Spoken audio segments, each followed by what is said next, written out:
55%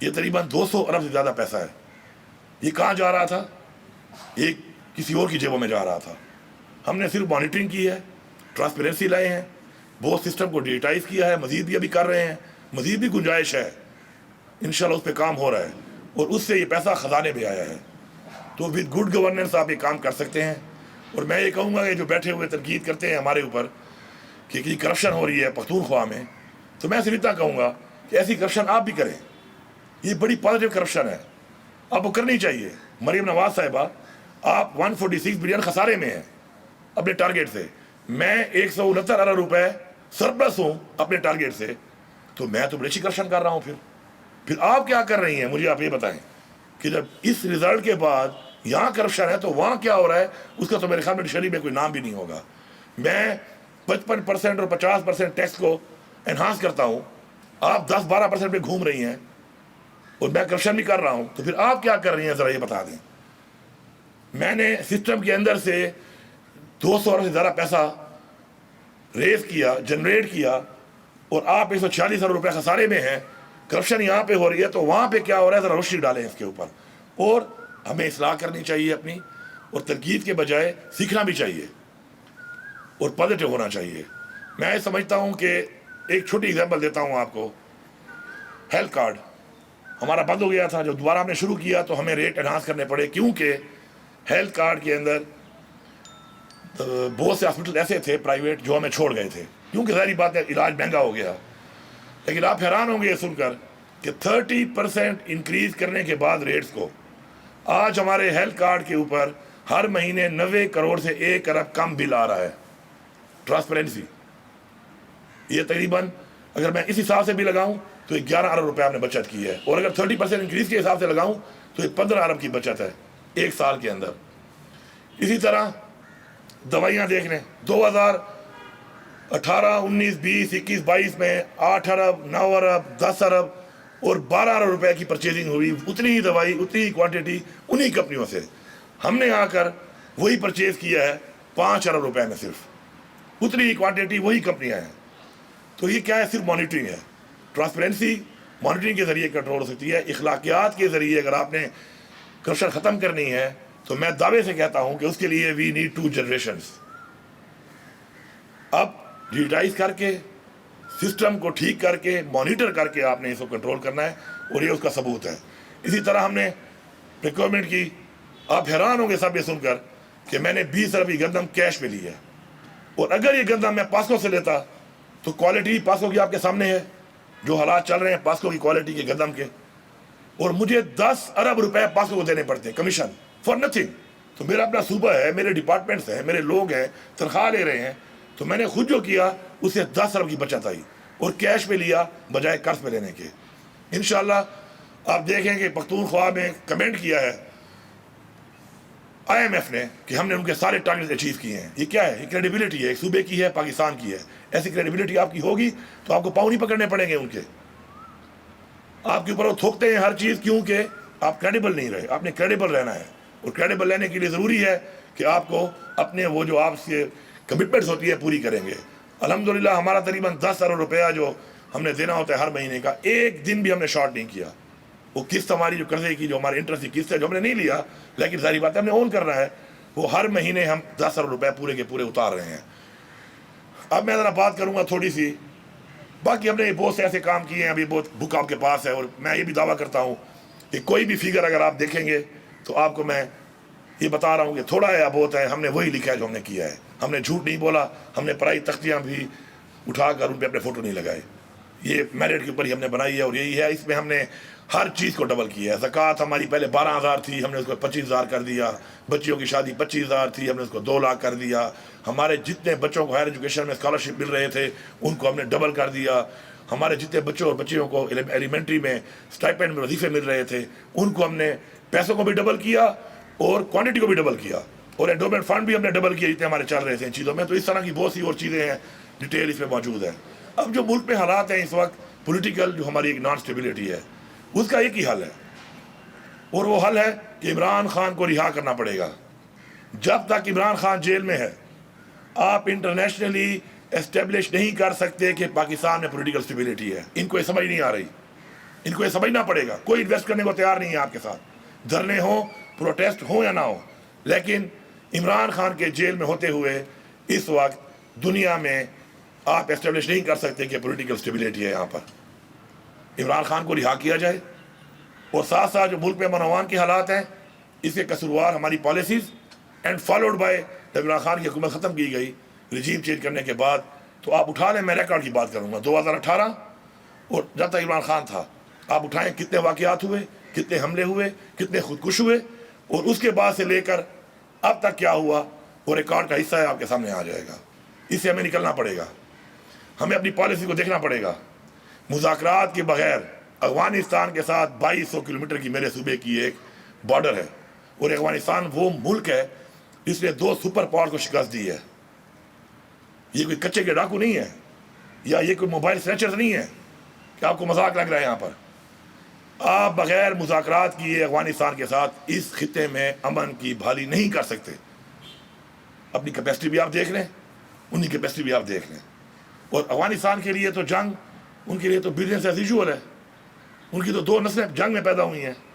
کیا ہماری یہ پوزیشن ہے, کیا ہم یہ کر سکتے ہیں؟ میں افغانستان سے جب بات کرتا ہوں مذاکرات کی, اس لیے کرتا ہوں کہ پوری دنیا میں ہر مسئلے کا حل ہی مذاکرات ہے. ہمارے پہ ایک اور الزام لگاتے ہیں بار بار بیٹھ کر کہ جی ہم طالبانوں کو لا رہے تھے, ہم طالبانوں سے مذاکرات کر رہے تھے. مذاکرات ہم نے بالکل پہلے بھی بات کی ہے, اب بھی ہم کرتے ہیں. لیکن یہ 2022 میں جب پی ڈی ایم کی حکومت آئی ہے رجیم چینج کے بعد, ان کی نیشنل سیکیورٹی کمیٹی کی میٹنگ میں بھی یہ فیصلہ ہوا ہے اور اپروول ہوئی ہے کہ طالبانوں سے مذاکرات کیے جائیں. سائن موجود ہے, میٹنگ موجود ہے, ریکارڈ کا حصہ ہے, آپ دیکھ لیں اس کو. تو یہ الزامات لگا کر میں آپ پہ الزام لگاؤں, آپ میرے پہ الزام لگائیں, اس طریقے سے مسئلے حل نہیں ہوتے. میں نے جو کرسی اون کی ہے اس پہ جو پیچھے ہوا ہے مجھے اون کرنا پڑے گا, مجھے اپنی پالیسیز ٹھیک کرنی پڑیں گی. اگر میں نے اس کرسی پہ بیٹھ کے غلط فیصلہ کیا ہے اور مجھے پتہ چلا کہ فیصلہ غلط تھا, تو مجھے اس فیصلے کے لیے اصلاح کرنی پڑے گی. اپنی انا کا مسئلہ نہیں بنانا پڑے گا. انا کا مسئلہ بنا کر ہم ملک کو ایک ایسی طرف دھکیل رہے ہیں کہ نہ ہماری کوئی ڈائریکشن ہے اچھی اکانومی کی طرف, نہ ہماری ڈائریکشن ہے اپنے اس ملک میں امن و امان کی طرف, اور نہ ہی اس خطے میں ہم کوئی ایسا کردار ادا کر پا رہے ہیں. ہم سب نے اس کے لیے کردار ادا کرنا ہے. میڈیا کا ایک بہت بڑا کردار ہے. میں سمجھتا ہوں کہ میڈیا ایک برج ہے عوام کے درمیان بھی اور حکمرانوں کے درمیان, اور اسی طرح میڈیا ایک برج ہے انٹرنیشنل ڈپلومیسی اور اپنے ملک کی ڈپلومیسی کے درمیان بھی, کہ وہ ہائی لائٹ کر سکتا ہے کہ آپ کس طرف جا رہے ہیں, اس کے کیا ریزلٹس آ رہے ہیں, عوام کیا سوچ رہی ہے, دوسرے ممالک آپ کے بارے میں کیا سوچ رہے ہیں, اور آپ کی کون سی پالیسیز ہیں جس سے آپ کو وہ ریزلٹس نہیں مل رہے جو آپ کو ملنے چاہیے. اس کے لیے ہمیں ایک نیشنل ڈائلاگ کی ضرورت ہے, اور وہ نیشنل ڈائلاگ عمران خان کے بغیر نہیں ہو سکتا. عمران خان اس وقت پاکستان کا واحد لیڈر ہے جس کی 4 صوبوں میں اے جے کے اور گلگت بلتستان میں ایک بھرپور نمائندگی ہے, پاپولیرٹی بھی ہے, نمائندگی بھی ہے, فالوئنگ بھی ہے. اس کو جیل میں رکھ کے اور آپ یہ سمجھتے ہیں کہ آپ اس ملک میں ملک کے حالات ٹھیک کر لیں گے, یہ ناممکن ہے. اس وقت اعتماد کی یہ پوزیشن ہے کہ جب مجھے یہ صوبہ ملا تو آپ یقین کریں کہ لکی میں میری پولیس احتجاج کر رہی ہے کہ فوج کو نکالو یہاں سے, پھر Bannu followed by Tank, D I Khan, Waziristan, ہر طرف یہ بات چل رہی ہے. ان حالات میں صوبہ ملا. آج الحمدللہ میں نے اپنا provincial election plan as a whole اس پہ کام شروع کیا ہے, اور اس میں پہلی چیز جو میں نے دیکھی وہ یہ دیکھی کہ کوئی ایسی جنگ آپ عوام کے بغیر نہیں جیت سکتے. You have to win the hearts. اس پہ ہم نے کام شروع کیا. آج الحمدللہ اس کے ریزلٹ آپ دیکھیں. کرک میں حملہ ہوا, پوری کی پوری کرک کی عوام نکل آئی. بنو میں حملہ ہوا, بنو کی عوام نکل آئی. لکی کی عوام نے اعلان کر دیا ہے کہ اگر کوئی دہشت گرد حملہ کرے گا اپنی فورسز کے ساتھ پہلے ہم لڑائی کریں گے. خیبر جو اس وقت ایسے حالات میں ہے کہ ابھی تک ہمارے ٹی ڈی پیز بہت سارے کچھ گاؤں میں شفٹ نہیں ہوئے, اب تک اتنا ایک وہ سینسٹیو ایریا ہے. کل رات کو حملہ ہوا ہے, پوری کی پوری عوام نکلی ہے, حملہ چیک پوسٹ پہ ہوا ہے, انہوں نے حملے کو پس کیا ہے کہ جی ہم لڑیں گے. یہ وہ میں پالیسی جن کو بتاتا ہوں اور اس پہ عمل نہیں کرتے, تو میں اس کے ریزلٹس دے رہا ہوں آپ کو. یہاں پر یہ ریزلٹس آپ کے سامنے ہیں, کوئی میں دعوے نہیں کر رہا, یہ ریزلٹس ہیں. وہ کہتے ہیں نا ایکشن ناٹ ورڈز, ورڈز بھی نہیں, ریزلٹس. یہ ریزلٹس ہیں جو میں آپ کو بتا رہا ہوں اور یہ آپ کے سامنے ہیں اس وقت. تو میں ان کو اسی پالیسی کا کہہ رہا ہوں کہ آپ اس پالیسی پہ آئیں اور اس پالیسی پہ بیٹھیں. اور دوسری بات کہ جب تک ہم بیٹھ کے یہ تعین نہیں کریں گے کہ یہ جنگ جیتنے کے لیے میری کیا ذمہ داری ہے, آپ کی کیا ذمہ داری ہے, کیا لاجسٹک چاہیے, اس کے لیے آپ کیا کریں گے, میں کیا کروں گا, میں کس چیز کا آنسریبل ہوں, آپ کس چیز کے آنسریبل ہیں. تب تک یہ پریزنٹیشنز اور یہ میٹنگز اور یہ پلانز اور یہ کوئی نام دے دینا, یہ آپریشن جو ہم نے کیے, میں کیوں آپریشن کے خلاف ہوں؟ کیونکہ آپریشن سے میرے صوبے میں تباہی ہوئی ہے, فائدہ کوئی نہیں ہوا. اگر آپریشن سے فائدہ ہوتا تو میں اس کی حمایت ضرور کرتا. آپریشن سے تو میرے لوگ مزید مخالف ہو گئے ہیں, نقصان بھی اٹھائے, جانیں بھی قربان ہوئی, فائنینشلی بھی نقصان اٹھایا, صوبے نے اٹھایا, انڈیویجل نے اٹھایا, اور رزلٹ کیا نکلا اس کا؟ کچھ بھی نہیں. تو اس لیے جو ہم کچھ چیزوں کی مخالفت کرتے ہیں تو ہم حالات کو دیکھ کے کرتے ہیں, کیونکہ ہم عوام کے اندر ہیں, ہم عوام کی رائے کا جائزہ لیتے ہیں. عمران خان نے ہمیں یہی سکھایا ہے کہ عوام کی رائے کو دیکھتے ہوئے, عوام کے سینٹیمنٹ دیتے ہوئے, عوام کے ساتھ عوام کو کرنے کے لیے عوام کی رائے کے ساتھ چلنا پڑے گا.